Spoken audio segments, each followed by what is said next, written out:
ဒါ EPCB 920ပြရတယ်ခါနေရဒီရဆိုလာမီရ300ကျော်တော့မပြဘူးအခုလည်း300တအားကျော်လို့လားမသိဘူးပြဒီမှာတော့မပြတာ EPCB ကြတော့ပြတယ်မိသားထောင်းလာတယ်မဟုတ်သူက920 volt ကျော်လာလားတော့ဘယ်လိုလဲမသိဘူးဒါရေပေါ်ဆက်လည်းအဆင်ပြေတယ်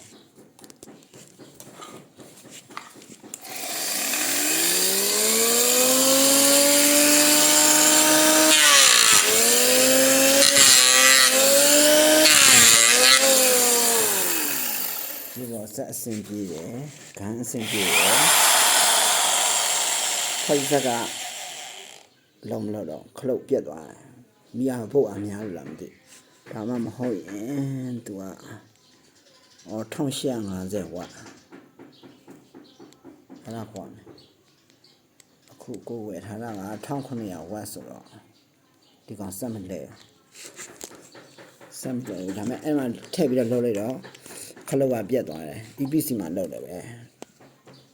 EPC နဲ့လှုပ်လည်းပဲခလုတ်ကမရတော့ခလုတ်လောင်ပါ යි စက်ကတော့မလောင်သေးချာတယ်ဟိုတယောက်ပြောလို့မျိုးခလုတ်တွေခဏခဏပြတ်တယ်ဆိုတော့ဟုတ်မှာဖတ်စက်မရအောင်ဒါရမယ်ရေပေါ်ဆက်ရမယ်ကြောက်ဆက်ကတော့အာတော်တော်နဲမယ်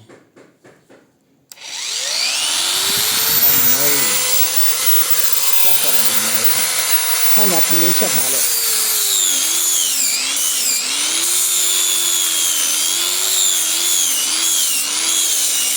ဒါစားလို့ရအဆင်ပြေတယ်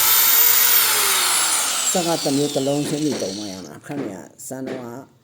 အပေါ်မှာထမင်းချက်ထားလို့ဆိုလာနဲ့ထမင်းချက်ထားတဲ့အတွက်မရတစ်လုံးချင်းစီဆိုအဆင်ပြေ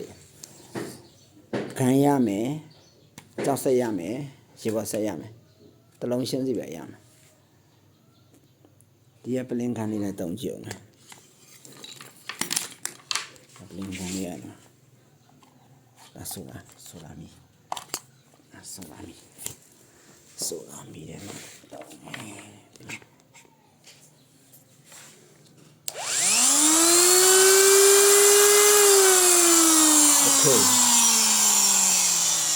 ဒီကပလင်ကန်လေးလည်းတုံးရတယ်ကြောက်ဆက်လည်းတုံးရတယ်အလုံးအဆင်ပြေသွားပါပြီနှစ်ချက်ထဲနဲ့